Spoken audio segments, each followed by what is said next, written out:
በጣም ይገርማል። ባለቤቷ መጣ፣ በር ተከፈተ፣ መኪናውን ጥጋ ሲያዘ አንድ የቀረችው መኪናው ነች እንግዲህ አለኝ የሚላት ጓደኛው ማለት ነው። እና መኪና ውስጥ ሆኖ ቁጭ አለ። በቃ እዛው አልወረደም። ለምን ከገባ ነገር እንደሚላትና ችግር ውስጥ እንደምትገባ አውቋል። ግን ደግሞ አሁን የሆነ የገባው ነገር አለ። የቤት ሰራተኛዋ ደውላ ትነግረዋለች። እንግዲህ ለዚህ በጣም ጥሩ ነገር ነው። አንዳንድ የቤት ሰራተኛ ለመጥፎ ነገርም ሲሆን ይተባበራሉ፣ ለጥሩም ሲሆን ይተባበራሉና አሁን ያለችበት ሁኔታ ኢቭን ጸሎት ክፍል ነች ብላ ስለነገረችው መጥቶ ገብቶ ግቢ ውስጥ የተቀመጠው ከጸሎት ክፍል እንዳትወጣ ስለፈለገ ነው። ግን መውጣቷ እንደማይቀር መኪና ድምጽ ሰምታ መውጣቷ እንደማይቀር ይታወቃል። ትወጣለች። ግን መኪና ውስጥ ተቀመጠና ቀስ ብላ መታ በሩን ከፍታ መታ የቤቱን በር ማለት ነው የመኪናውን በር ከፍታ ገባች። ከዛ ቁጭ አለች። ምንም አላላትም። ዝም ምን ያለው ለምን መጣሽ ለምን ተቀመጥሽ አትለኝም እንዴ አለችው።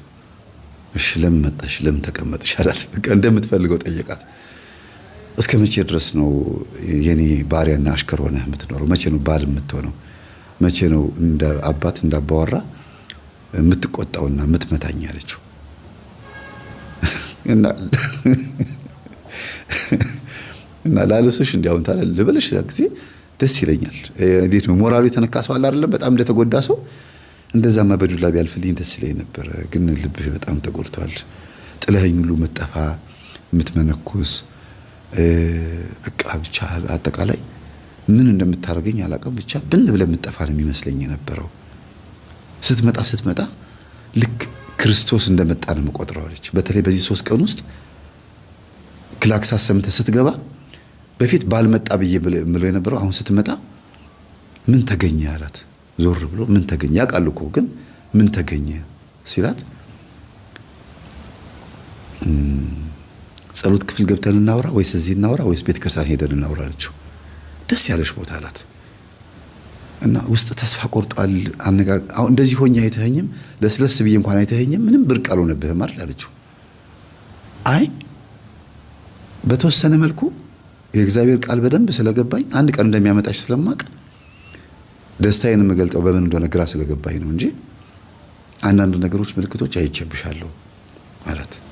እንዴት አወቃለችው? አይ መነካት የሌለባቸው እቃዎች ተነክተው እቃ የተዘበራርቆ ምናምን ጸሎት ክፍሌ ልጆቹ እዛ ገብተው እንደነበረ ስለተረዳው ጸሎት ክፍሌ ገብተሽ እንደነበረ አውቄያለሁ አላት። መቼም እዛ ገብቼ አላጠፋም አላወድምም አለችው። አይ እንደዛማ አስበሽ ነበረ ስላስፈልግም ይሄ ቤተ መቅደስ አይደለም እጣን አታጭስ ምናምን ብለሽ ነበር አይደል አላት። አዎ ካሁን እኔ ደግሞ ጸሎት ክፍሉን እኔ በሌለውበት ገብታ ስዕሉን አውርዳ ወይ ደግሞ ነገር ቤቱ የኔ ነው ብለሽ ስለምታስቢ ውጣ እስከምትይ ነው የምጠብቀው። ካፍሽ ቃሉ እስኪመጣ ነው የምጠብቀው። በቃ ውጣ እኔ እናንተ እንፋታ እስኪትይ ነው የምጠብቀው። ለምን መጽሐፍ ቅዱስ መፋታትን እጠላለሁ ስለሚል አንድ የዝሙት ምክንያት ካልተገኘበት በስተቀር ወይም ካልተገኘባት በስተቀር ሚስቱን ወይም ባሏን ልትፈታ አይገባትም ወይም አይገባውም ስለሚል ያለ ምክንያት ልፈታሽ ስለማይገባ ነው እንጂ እንደማትፈልግኝና መፋታት እንዳለብን መፋታት እንደሚኖርብን አቅርበራል። ስለዚህ የምትጠብቀው የነበረው ወይ እስከማመነዝር ወይም ደግሞ አንተም አመንዝረህ እኔም አመንዝሬ የዝሙት ምክንያት እስኪገኝብኝና እኔም ደግሞ በቃ አልፈልግህም ብዬ ካፌ እስከሚወጣ ነበር የምትጠብቀው አለችው። አዎ ልክ ያን ቃል ስትናገር እሺ ብዬ እወጣለሁ በቃ ያን ነበር የምጠብቀው አላት። ይሄንን ቃላት እንዳልናገር ያስከኝ የእግዚአብሔር መልአክ ቅዱስ ሚካኤል ሆይ ቅዱስ ገብርኤል ሆይ ይቅርታ ቅዱስ ገብርኤል ሆይ አመሰግናለሁ ስትል ጊዜ ቆይ ግን ምን ተገኝቶ ነው በአንድ ጊዜ እንደዚህ ግልብጥ ያልሽው? ምንድነው? ዲያሪን አግኝተሻል?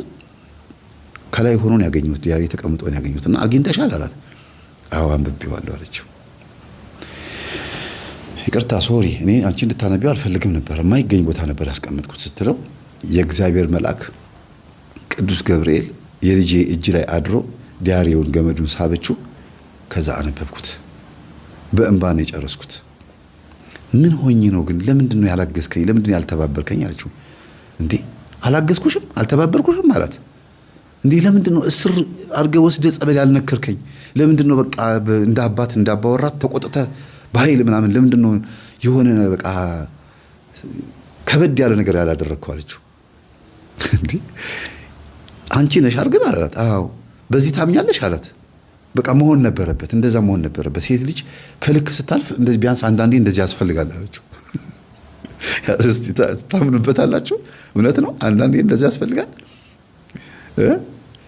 እንደዛ የሚያስፈልግበት ጊዜ አለ። ዱላ በዱላ እውነት በትክክል ዱላ ቢሆን ኖሮ አህያ ሰው አትሆንም ነበር። አህያ እንደ ሰው መኖር አትጀምርም።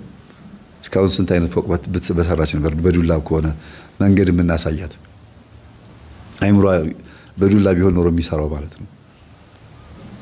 እና በጣም ገርሞት እኔ አግዤሻለሁ አላት። አላገዝከኝም አትበይ፣ ያገዝኩሽ ዝም በማለትና ትዕግስተኛ በመሆን እንደ አባት፣ እንደ ባል፣ እንደ አባወራ ጎረቤቶችሽ ሌላ ነገር እንዳይሰሙና እንዳያዩ እዚህ በመቀመጥ ቻል አድርጌ በመቀመጤ አግዤሻለሁ አላት። ሰው ቃላት ሳያወራ ምንም አይነት ፊደል ሳያወጣ ዝም ብሎ በመቀመጥ ብቻ ማገዝ የሚችልበት ትዳር እዚህ ቤት ውስጥ ነው ያለው። ምንም ነገር ሳያጣ በቃ ለካ በማውራት ብቻ አይደለም፣ በመምከር ብቻ አይደለም፣ በመገኘት ዝም ብሎ ቤት ውስጥ በመሆን ብቻ እንኳን ማገዝ ይቻላል። ለካ ዝም በማለት በመመታት በመገረፍ ጥፊ ብቻ ነው የቀራት። እንዲያውም እሱ ይሻላል። አንዳንድ ጊዜ እኮ የቃላት ጥፊ ያልወረደበት የለም። የግልምጫ ጥፊ ተውት፣ ግልምጫ ተውት። የንቃት ምናምን ልክ እሱ ሲመጣ ምናምን የምታሳያቸው አክሽኖች ምናምን በጣም ለየት ይላሉ። መንፈስ ግን አይገርማችሁም? ሴት ልጅ ላይ ሲሆንና ወንድ ልጅ ላይ ሲሆን ይለያያል ባህሪው።